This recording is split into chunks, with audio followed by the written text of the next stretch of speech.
तो यार captain America Brave New world movie release होने से पहले हमने बहुत सारे लीक इमेजेस देखे थे, जिनमें से कोई भी कैरेक्टर्स या वो सीन हमें मूवी में कहीं नहीं दिखाया गया, जिसमें से सरपेंट सोसाइटी और एयरपोर्ट वाली फाइट सीन, दी लीडर और उसका बड़ा सर, एडेमेंटियम की प्रॉपर्टीज और कैप वर्सेस रेड हल्क की बहुत सारी फाइट सीन, रॉस का असली डेस्टिनी, यहाँ तक कि अमरडेस जो हल्क का एक वेरिएंट है उसे भी पहले ऐड किया गया था, फिर हटा दिया गया। और म्यूटेंट रूथ की म्यूटेंट पावर भी दिखाई गई थी इसकी ओरिजिनल स्टोरी में, पर हमें ये सब नहीं देखने को मिला। तो यार मैं आपको बताता हूँ कि कैप्टन अमेरिका की ओरिजिनल स्क्रिप्ट में क्या क्या था। तो देखो, मूवी की ओरिजिनल स्टोरी जानने से पहले ये जान लेते हैं कि स्टोरी बदली क्यों गई। तो जैसा कि हम सब जानते हैं कि फिल्म का ओरिजिनल कहानी मैल्कम स्पेलमैन एंड डेलन मसन ने लिखा था, जो the falcon and the winter soldier के राइटर्स भी थे, और डायरेक्टर जूलियस ओना एंड पीटर ग्लेन ने उसे पॉलिश किया था।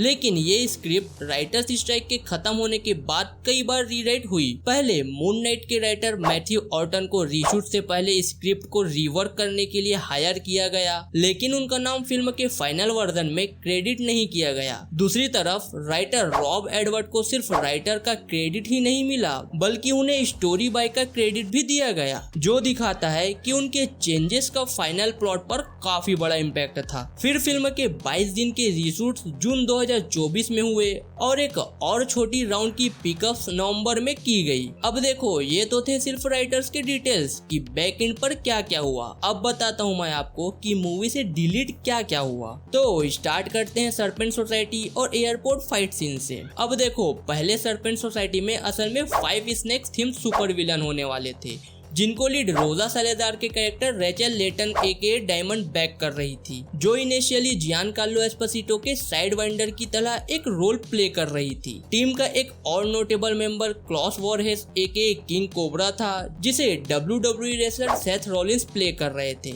लेकिन फिल्म के रीशूट्स के बाद उनका रोल जोनास हॉकर को दे दिया गया, जिन्होंने कॉपरहेड का एक वर्जन प्ले किया, जिसका सिर्फ क्रेडिट में नाम दिया गया। ये वही सरपेंट सोसाइटी गून था जिसे सैम को फाइट करने में दिक्कत हो रही थी। ये एक सेट फोटो है जिसमें रोजा सैलेजार और सेथ रॉलिंस को ओरिजिनल सरपेंट सोसाइटी के मैचिंग कॉस्ट्यूम में दिखाया गया है, जब वो फिल्म के ओपनिंग फाइट सीक्वेंस को शूट कर रहे थे। ये सीन ओरिजिनली एक मैक्सिकन एयरपोर्ट में शूट किया गया था, जो फाइनल कट में एक मैक्सिकन मोनेस्टेरी से रिप्लेस कर दिया गया। सबसे अजीब बात यह है कि रोजा सैलेजार को रीराइट्स के बाद भी सरपेंट सोसाइटी के मेंबर रहना था, क्योंकि उन्हें जून के रीशूट के दौरान भी सेट पर देखा गया था, इस बार उनके कॉमिक एक्यूरेटेड पिंक हेयर के साथ। उनका एक मैकडॉनल्ड्स टॉय भी था, जो पिछले साल रिलीज हुआ था, जब मैकडॉनल्ड्स को अपना ब्रेव न्यू वर्ल्ड कैंपेन पहले ही चलाना पड़ा because of pre existing contracts जो स्ट्राइक से पहले साइन हो गए थे। एक reliable scooper can we get some toast, जिसे मार्वल स्टूडियोज ने पिछले साल शू किया था Captain America Brave New World के प्रमोशनल पोस्टर लीक करने के लिए, इन्होंने सबसे पहले ये रिपोर्ट किया था कि सरपेंट सोसाइटी ओरिजिनल कट में था, लेकिन रीराइट के बाद हटा दिया गया। उसने सोसाइटी के दूसरे मेंबर्स और उनकी पावर्स के डिटेल्स भी रिवील की थी, जिनकी बात करें तो पहले नंबर पे आती है रोजा सैलेजार एके डायमंड बैक, और उसकी पावर्स की बात करें तो उसके हाथों पर डायमंड स्पाइक टैटूज थे जो प्रोजेक्टाइल शूट कर सकते थे। फिर आता है रेटलर, और इसकी पावर की बात करें तो उसके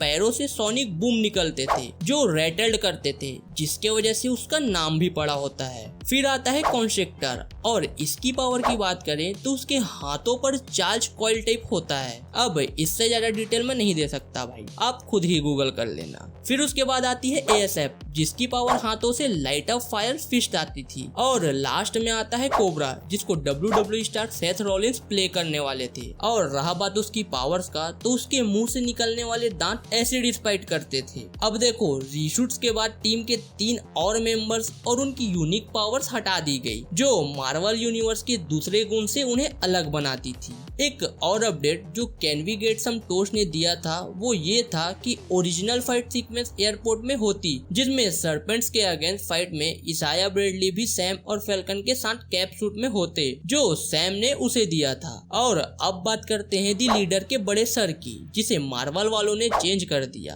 अब देखो, फिल्म के फाइनल कट में दी लीडर का लुक काफी फैंस के बीच कंट्रोवर्शियल रहा, लेकिन ये भी रीशूट्स के दौरान चेंज किया गया। टीम ब्लैक नेल्सन ने 5 महीने पहले रिवील किया था कि उन्होंने फिल्म को 2 बार शूट किया, क्योंकि उनके सीन्स पिछले समर्स दोबारा शूट किए गए थे। पहले वाले वर्जन में उनका क्लासिक बिग हेड लुक था जो कॉमिक से इंस्पायर्ड था, लेकिन फाइनल कट में उसे चेंज कर दिया गया। एक और दिक्कत ये थी कि फिल्म का मर्चेंडाइज पहले ही रिलीज कर दिया गया था, क्योंकि प्री एग्जिस्टिंग कॉन्ट्रैक्ट्स, स्ट्राइक्स और फिल्म की डिले से पहले साइन हो गए थे। इस वजह से स्टंट्स का ओरिजिनल लुक वाले काफी सारे मर्च आइटम्स जैसे फंको पॉप मार्केट में आ गए। काफी कंसेप्ट एंड प्रमोशनल आर्ट भी हैं जो दिखाते हैं कि कैरेक्टर्स का पहला लुक कौन सा था, जिसके इमेज आप अभी देख रहे हैं। अब आते हैं एडेमेंटियम की प्रॉपर्टीज और कैप वर्सेस रेड हल्क के फाइट पे, और रॉस का एट द एंड डेस्टिनी क्या था जिसे हमें प्रॉपर्ली मूवी में बताया ही नहीं गया। तो देखो,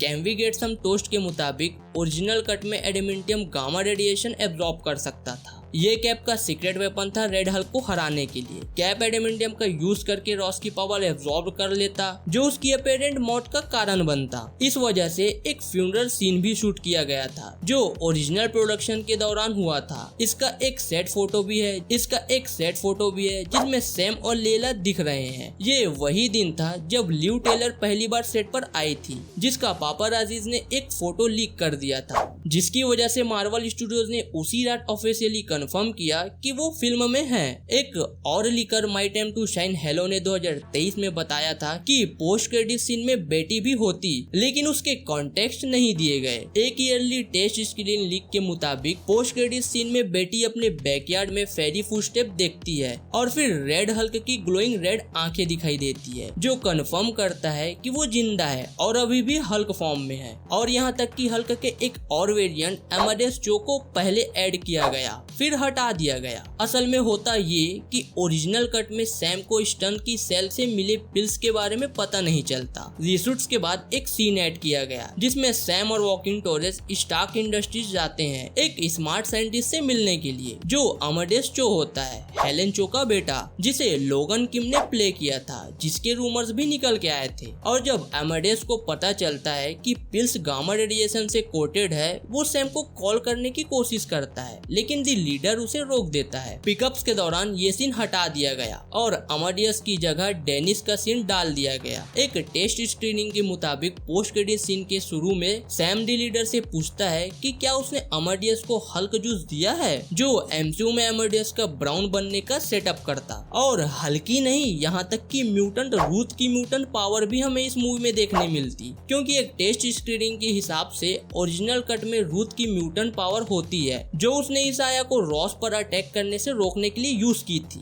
और इको वन बेस के ब्रेन वॉश गार्ड को भी कंट्रोल किया था। रीशूट के बाद ये सब हटा दिया गया और रूथ को एक नॉर्मल एक्स ब्लैक विडो बना दिया गया। अब आपका क्या मानना है दोस्तों, जो ये सब मार्वल वालों ने इस मूवी से डिलीट किया, अगर ना करते तो ये मूवी कितनी अच्छी हो सकती थी? मुझे कमेंट करके जरूर से बताना। और मेरी ये मेहनत आपको थोड़ी सी भी अच्छी लगी होगी तो वीडियो को एक लाइक मार के चैनल को भी सब्सक्राइब कर लेना ऐसे और इंटरेस्टिंग वीडियोस देखने के लिए। बाकी मैं मिलता हूँ आपसे किसी नेक्स्ट वीडियो में, तब तक के लिए बाय।